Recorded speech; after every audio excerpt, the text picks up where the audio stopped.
Hello everyone, welcome back to our channel Shiv Shakti twin flame. Souls के लिए महादेव की तरफ से क्या गाइडेंस है, मैसेजेस है, आज हम वो देखेंगे।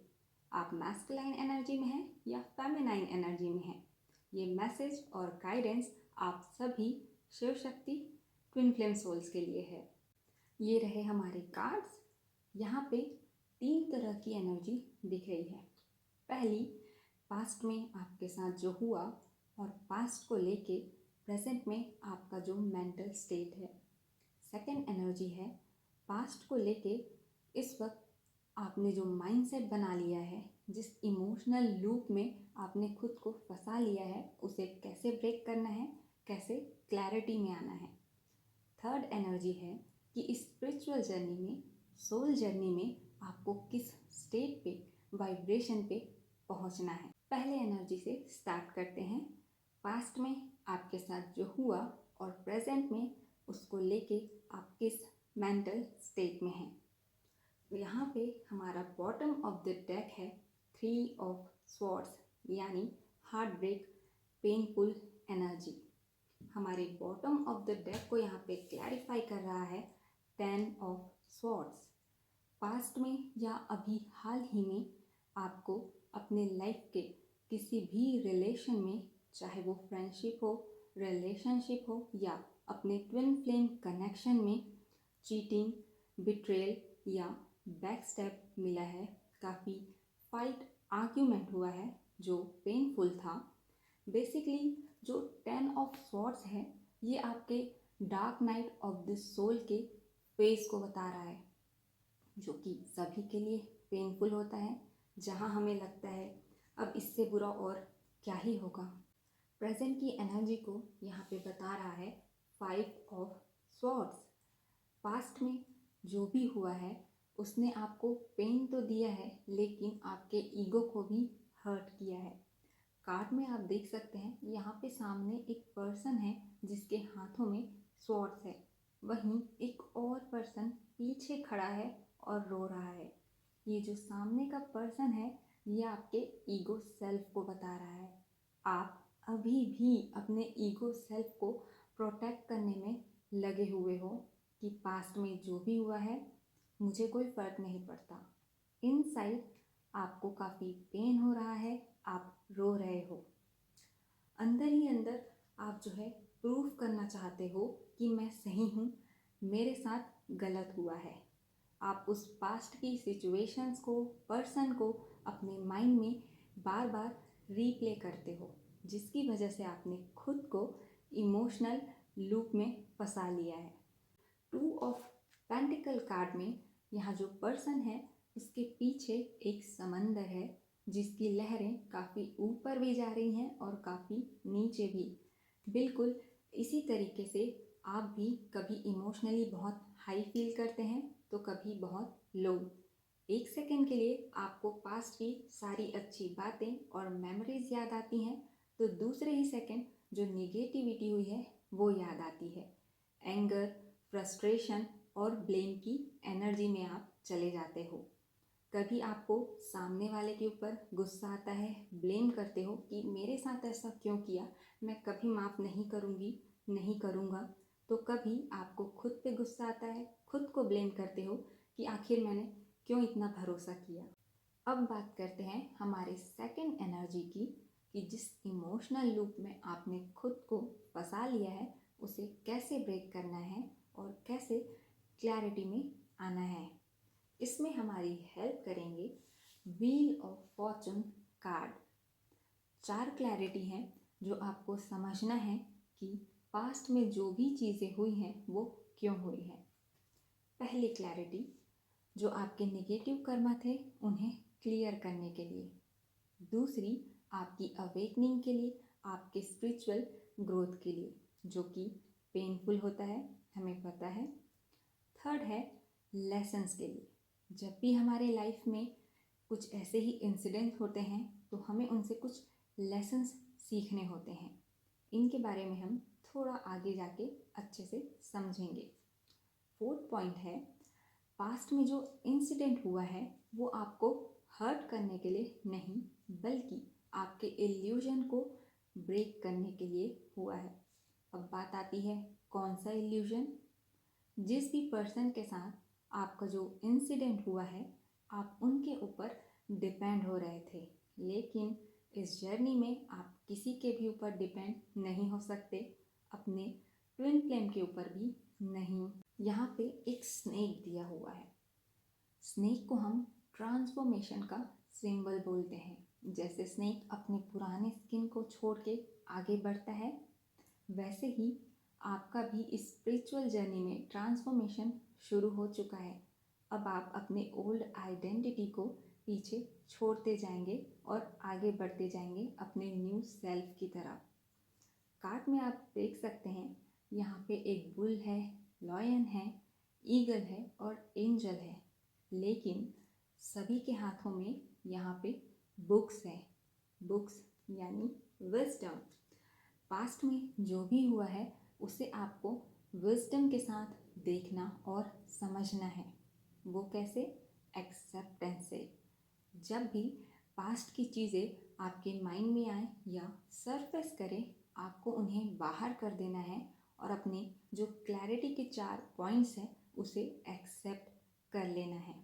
आई नो एक्सेप्ट करना इतना इजी नहीं होता है, काफ़ी करेज चाहिए होता है, लेकिन आपके अंदर वो करेज है कि आप कर सकते हैं। Shiv Shakti twin flame journey soul की स्पिरिचुअल जर्नी होने के साथ ही सोल की हीलिंग जर्नी भी होती है, जहाँ हमें अपने पेन को अपना स्ट्रेंथ बनाना होता है। पास्ट लाइफ से हम जो वुंड्स, ट्रॉमा और पेन लेके चल रहे होते हैं, उन्हें हमें हील करना होता है एक्सेप्ट करके। वो सभी वुंड्स, ट्रॉमा और पेन ऐसे ही बैठे बैठे सरफेस पे नहीं आते। हमारे लाइफ में जब कोई निगेटिविटी, चीटिंग, बिट्रेल ऐसी चीज़ें होती हैं, तब ट्रिगर होके वो सरफेस पे आती है। जब भी हमारी लाइफ में कुछ बुरा होता है, उसके बाद हम सोचते हैं ना, काश मैंने सामने वाले के ऊपर इतना भरोसा नहीं किया होता, काश मैंने अपनी पर्सनल बातें नहीं बताई होती, काश मैंने लिमिट, बाउंड्री सेट की होती, काश मैंने इतना ओवर रिएक्ट ना किया होता, इतना भला बुरा नहीं कहा होता। तो काश के बाद ये जो सेंटेंसेस आ रहे हैं, यही आपके लेसन्स हैं जो आपको समझना है, सीखना है। ट्विन फ्लेम्स की लाइफ में ज़्यादातर पैटर्न्स जो हैं वो रिपीट होते हैं। जैसे आपकी लाइफ में कोई फ्रेंडशिप में या रिलेशनशिप में आपको बार बार चीटिंग या बिट्रेल मिल रहा है, एक ही पर्सन से या एक से ज़्यादा लोगों से। वो इसलिए क्योंकि आपने अपने लेसन्स को नहीं समझा, नहीं सीखा। जैसे ही आप अपने लेसन्स को समझते हैं, सीखते हैं, वो पैटर्न्स, वो साइकिल रिपीट होना बंद हो जाते हैं। तो अपने पास्ट के इंसिडेंट्स को अच्छे से देखिए, समझिए कि कहाँ पे कौन सा लेसन है जो आपको सीखना है। आपके लाइफ में जितने भी लोग आने वाले हैं, इंक्लूडिंग योर ट्विन, वो सभी आपको कर्मा क्लियर करने में और लेसन्स को सीखने में हेल्प करने आते हैं। अब बात आती है पास्ट में जिन लोगों के साथ निगेटिविटी हुई है, उनके लिए हमारे दिल में जो हेट है, एंगर है, ब्लेम है, उसका क्या? उसके लिए आपको करना है फॉरगिवनेस प्रैक्टिस। इसमें क्या करना होगा? जो भी पर्सन जिन्होंने आपको हर्ट किया है, उसे इमेजिन करें और बातों को सामने रखें कि आपने मेरे साथ जो कुछ भी किया वो मेरी सोल जर्नी का, मेरी सोल लेसन का हिस्सा था, उसे मैं एक्सेप्ट करता हूँ और आपको माफ़ करता हूँ। अगर आपने दूसरे को हर्ट किया है तो वहाँ भी अपनी बातों को सामने रखें कि मेरी वजह से आपको हर्ट हुआ, उसके लिए मैं माफ़ी चाहता हूँ। इससे भी ज़्यादा लाइंस जो आप बोलना चाहें आप बोल सकते हैं, जो बातें आप सामने रखना चाहते हैं वो रख सकते हैं। इसके साथ ही आपको खुद को माफ़ करना है। खुद को माफ़ करना भी बहुत ज़रूरी है, क्योंकि हमने खुद को भी हर्ट किया है, खुद को दूसरों के लिए इग्नोर किया है, इसलिए खुद को भी माफ़ करें। एक बात जो आपको याद रखनी है, जब आप फॉरगिवनेस प्रैक्टिस करेंगे तब पास्ट अगेन सरफेस पे आएगा। जो भी सप्रेस्ड इमोशंस थे, दबी हुई भावनाएं थी, वो सभी सरफेस पे आएंगी। पर्जिंग होगा, आपको रोना आएगा तो आपको रो लेना है। लेकिन जब हम फॉरगिवनेस प्रैक्टिस करते हैं तब हमारा विक्टिम माइंड अगेन एक्टिव होता है, जो बोलता है मैं विक्टिम हूँ, मेरे साथ गलत हुआ है। लेकिन आपको कम बैक करना है, इस विक्टिम थॉट को माइंड से बाहर करना है और क्लैरिटी के हमारे जो 4 पॉइंट हैं उसे एक्सेप्टेंस में लेना है। एक ज़रूरी बात, फॉरगिवनेस प्रैक्टिस हम दूसरों के लिए नहीं कर रहे हैं, खुद के लिए कर रहे हैं, अपनी एनर्जी को फ्री करने के लिए कर रहे हैं।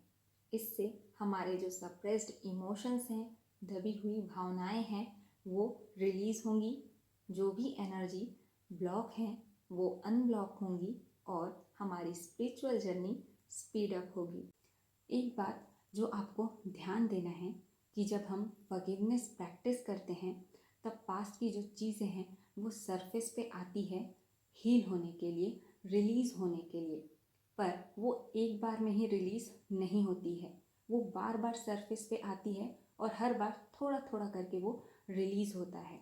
इसीलिए फॉरगिवनेस प्रैक्टिस आपको तब तक करना है जब तक आप इमोशनल लेवल पे लाइट हल्का फील ना करो, पास्ट को आप छोड़ ना दो, उस पर से कंट्रोल आप अपना हटा ना लो।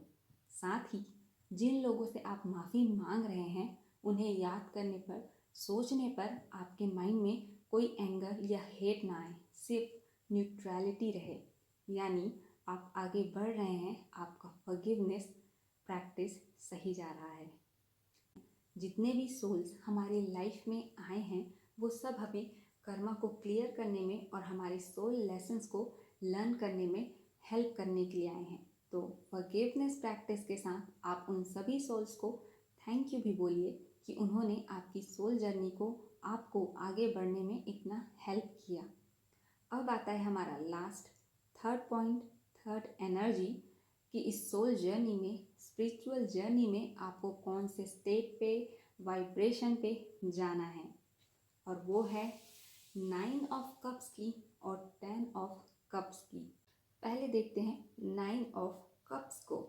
इसे विश फुलफिलमेंट का कार्ड भी कहते हैं। ट्विन फ्लेम्स मिरर सोल्स होते हैं जो एक दूसरे की फियर और इनसिक्योरिटी को रिफ्लेक्ट करते हैं। जैसे लुक्स को लेके इनसिक्योरिटी, अगर आप फाइनेंशियली स्टेबल नहीं हैं। कास्ट सोसाइटी को लेके फियर, मैं सामने वाले के लिए इनफ नहीं हूँ, सामने वाला मुझे क्यों चूज़ करेगा। इस वक्त आपकी जो विश फुलफिलमेंट है वो ये है कि मुझे मेरे पर्सन चाहिए, उनके साथ फ्यूचर चाहिए, फैमिली चाहिए। आपको बाहर से, अपने ही पर्सन से वैलिडेशन चाहिए कि हाँ तुम मेरे लिए परफेक्ट हो, तुम मेरे लिए इनफ हो। लेकिन रियल विश फुलफिलमेंट क्या है? आप। हाँ, लेकिन वो आप कैसे बनेंगे? खुद को एक्सेप्ट करके, सेल्फ लव करके, अपनी सेल्फ वर्थ पे काम करके। जिन भी एरिया की वजह से आपको लगता है कि आप इनफ नहीं हैं, उन एरिया पे काम कीजिए, सेल्फ लव कीजिए। सेल्फ लव सबसे हाई वाइब्रेशन है। अपनी बॉडी की केयर कीजिए, अपने हेल्थ का ध्यान रखिए। लेकिन सिर्फ बॉडी की केयर करना ही सेल्फ लव नहीं होता, अपने मेंटल हेल्थ का ध्यान रखना भी सेल्फ लव होता है। वो कैसे करेंगे? बाउंड्री क्रिएट करना सीखिए, ना बोलना सीखिए, रिएक्ट नहीं रिस्पॉन्ड करना सीखिए, खुद के ऊपर भरोसा कीजिए और अपनी टाइम एनर्जी खुद के ऊपर इन्वेस्ट कीजिए। आपको तब तक काम करना है जब तक इनफ फील ना हो, दूसरों के लिए नहीं, खुद के लिए। जब आप बाहर वैलिडेशन ढूंढना बंद कर देंगे, खुद के ऊपर फोकस्ड रहेंगे, खुद को एक्सेप्ट करेंगे, अपने ही साथ खुश रहेंगे, वही रियल विश फुलफिलमेंट होगा। अब आता है हमारा last card, 10 of cups. Harmony, completion, balance और इमोशनली फुलफिलमेंट। अब ये बैलेंस किस चीज़ का है? आपके इनर मैस्कुलाइन और फेमिनाइन एनर्जी की, यानी आपके दिल और दिमाग की। फेमिनाइन एनर्जी की क्वालिटीज़ क्या होती हैं? Intuition, movement, creativity, emotions. Masculine energy की क्वालिटीज़ क्या होती है? Stillness, logical, practical. अब ये आप कैसे बैलेंस करेंगे अपने डीएम और टीएफ एनर्जी को? फॉरगिवनेस प्रैक्टिस से और क्लैरिटी के चारों पॉइंट को एक्सेप्ट करने से। अब बात आती है कि हमारी डीएफ और डीएम एनर्जी बैलेंस हो रही है, ये बात हम कैसे समझेंगे? जब हमारी दोनों एनर्जीज इनबैलेंस होंगी तब हमारा माइंड मैस्कुलाइन एनर्जी ओवरथिंक करेगा, पास्ट के जो भी सिचुएशंस थे उसे बार बार रिप्ले करेगा, प्रूफ करना चाहेगा, रिवेंज लेना चाहेगा। और हमारी फेमिनाइन एनर्जी हार्ट आउटकम को कंट्रोल करना चाहेगी। लॉन्गिंग फील होगा अपने पर्सन के लिए, आप वेटिंग एनर्जी में रहेंगे, साथ ही अपने पर्सन के साथ आप फ्यूचर इमेजिन करेंगे। अब बात आती है जब आपके दोनों एनर्जीज बैलेंस हो रहे होंगे, आपका मैस्कुलाइन एनर्जी ओवरथिंकिंग नहीं करेगा, स्थिर हो जाएगा, स्टिलनेस में आ जाओगे। अब पास्ट को लेके कोई रिप्ले नहीं, आप प्रूफ नहीं करना चाहेंगे और ना ही अब रिवेंज लेना चाहेंगे। आपकी फेमिनाइन एनर्जी अब आउटकम को कंट्रोल करने की जगह सरेंडर कर देगी। अब कोई वेटिंग एनर्जी नहीं, लॉन्गिंग एनर्जी नहीं और ना ही कोई फ्यूचर इमेजिनेशन। जब डीएम और डीएफ एनर्जी बैलेंस हो जाएगा तब आपको अपने अंदर एक कंप्लीशन फील होगा, इमोशनली फुलफिलमेंट महसूस होगा, आपके अंदर पीसफुल एनर्जी होगी। ये थी महादेव की तरफ से हम सब के लिए मैसेज और गाइडेंस।